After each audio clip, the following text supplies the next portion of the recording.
बिस्मिल्लाहिर्रहमानिर्रहीम अस्सलाम वालेकुम। एक बार हाजिर हो एक नई वीडियो में एक नई रेमेडी के साथ। व्यूअर, आज की वीडियो में मैं बच्चे की पैदाइश के बाद मां के बाल गिरने की वजूहत व इलाज बयान करूंगा। व्यूअर, रेमेडी बयान करने से पहले मेरी आपसे दरख्वास्त है कि अगर आप हमारे चैनल पर नए हैं तो हमारे चैनल को सब्सक्राइब कर दीजिए और साथ लगे बेल आइकन को प्रेस कर दीजिए ताकि हमारी आने वाली तमाम वीडियोस आप तक बर वक्त पहुँच सकें। बच्चे की पैदाइश के बाद माँ के बालों का गिरना शायद एक ऐसा मसला है जो बहुत सी खवातीन को बच्चा पैदा करने के बाद होता है।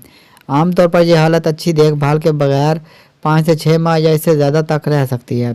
इस परेशानी को ख़त्म करने के लिए इस वीडियो में मैं आपको घर पर बालों के गिरने के इलाज और इसके कुछ बुनियादी वजूहात और इससे निपटने के मौसर तरीके बताऊंगा। ज़िचकी के बाद बाल का झड़ना टेलोजिन एफ्लोवियम तनाव से मुतासरा बाल के झड़ने की एक किस्म है जो हार्मोन की सतह में तब्दीलियों की वजह से होती है। ज़्यादातर खवातीन के लिए यह डिलीवरी के 4 या 6 माह बाद होता है। हमल की वजह से कई दीगर हार्मोन की सतह भी बढ़ जाती है जिनमें एस्ट्रोजन, प्रोजेस्टेरोन, ऑक्सीटोसिन और प्रोलैक्टिन शामिल है। हमल के दौरान खवातीन के जिस्म में एस्ट्रोजन हार्मोन ज़्यादा मिकदार में खारिज होता है जो बालों के नशोनुमा को तेज़ करता है, बालों के झड़ने को कम करता है।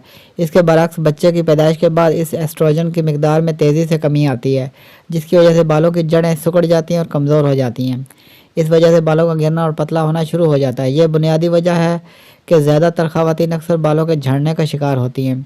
हार्मोन्स आपके हमल में तब्दीली और ज़िचकी के बाद बाल झड़ने का सबसे बड़ी वजह भी है।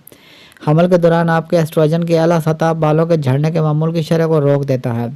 आमतौर पर बाल हर रोज़ थोड़ी मिकदार में गिर जाते हैं। हमल के दौरान इसका झड़ना कम हो जाता है। इसका असर आपके खून के बढ़ते हुए हजम और गर्दश की वजह से मज़ीद बढ़ जाता है जिसकी वजह से आपके ये मामूल से कम गिरते हैं। लिहाजा आपके बच्चे के आने और आपके हार्मोन की सतह गिरने के बाद आपके बाल आमतौर पर इससे कहीं ज़्यादा बड़े झुरमुट में गिर जाते हैं।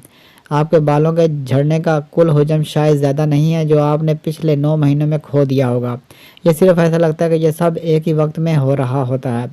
ज़िचकी के बाद बालों के गिरने का सामना करते वक्त ज़्यादा परेशान होने के बजाय माँ को बालों के गिरने के इलाज या उस हालत को कम करने के तरीके तलाश करने के लिए पुरसकून रहना चाहिए।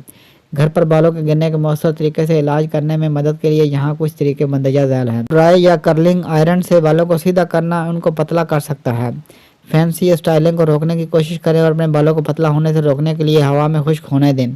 बहुत सख्त ब्रश करने से आपके बाल बड़े झुरमुट में गिर सकते हैं, लिहाजा ब्रश करते वक्त नरम ब्रश इस्तेमाल करें और दिन में 1 से ज़्यादा बार ब्रश ना करें। आपकी ग़िज़ा में मुख्तलिफ़ किस्म के फल, सब्जियाँ और सेहतमंद प्रोटीन शामिल करना इस बात को यकीनी बनाने का बेहतरीन तरीका है कि आपके जिस्म को वो तमाम ग़िज़ाई अज्जा मिल रहे हैं जिनको इसकी ज़रूरत है। बालों की सेहत को बेहतर बनाने के लिए कुछ लोगों की तरफ से तजवीज़ की जाने वाली ग़िज़ाओं में आयरन के लिए गहरे पत्तों वाली सब्ज़ सब्जियाँ और विटामिन सी के लिए शकरकंदी और विटामिन डी और बीटा कैरोटीन के लिए अंडे, गाजरें और ओमेगा 3 और मैग्नीशियम के लिए मछली शामिल हैं। बाज़ औक़ात आप जो खाना खाते हैं वो तमाम मादनियात और विटामिन फराहम नहीं करते हैं जिनकी आपके जिस्म को ज़रूरत होती है। लिहाजा आप अपने डॉक्टर से कुछ विटामिन और मादनियात जैसे विटामिन बी, ई, सी, जिंक और बायोटिन शामिल करने के बारे में मशवरा कर सकते हैं।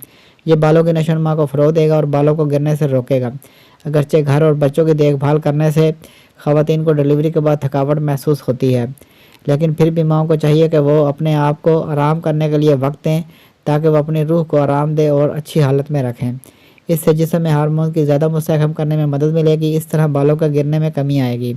इसके अलावा ख़वातीन बच्चों की देखभाल और घर के काम बांटने के लिए ख़ानदान के अफराद ख़ुसूसन शौहर की मदद भी ले सकती हैं। इस तरह ज़हनी तनाव और थकावट को कम करने में मदद मिलती है। ज़्यादातर मामलात में ज़िचकी के बाद बालों का झड़ना बिल्कुल नॉर्मल नहीं होता है और इसके बारे में फ़िक्र करने की बात ज़रूर है। अगर आप अपने बच्चे की पहली सालगिरह को मनाने के बाद भी अपने ब्रश में इस झुरमुट को देख रही हैं तो ये परेशानी की बात है। अगर आपके बाल के झड़ने की कोई इजाफी वजह नहीं है तो माहिर जिल्द से बात करना चाहिए। अब तक के लिए इतना ही। मिलते हैं नेक्स्ट वीडियो में एक न्यू रेमेडी के साथ। वीडियो अच्छी लगे तो लाइक कीजिए, शेयर कीजिए और हमारे चैनल को सब्सक्राइब कर दीजिए और साथ लगे बेल आइकन को प्रेस कर दीजिए ताकि तमाम आने वाली वीडियो आप तक बर वक्त पहुँच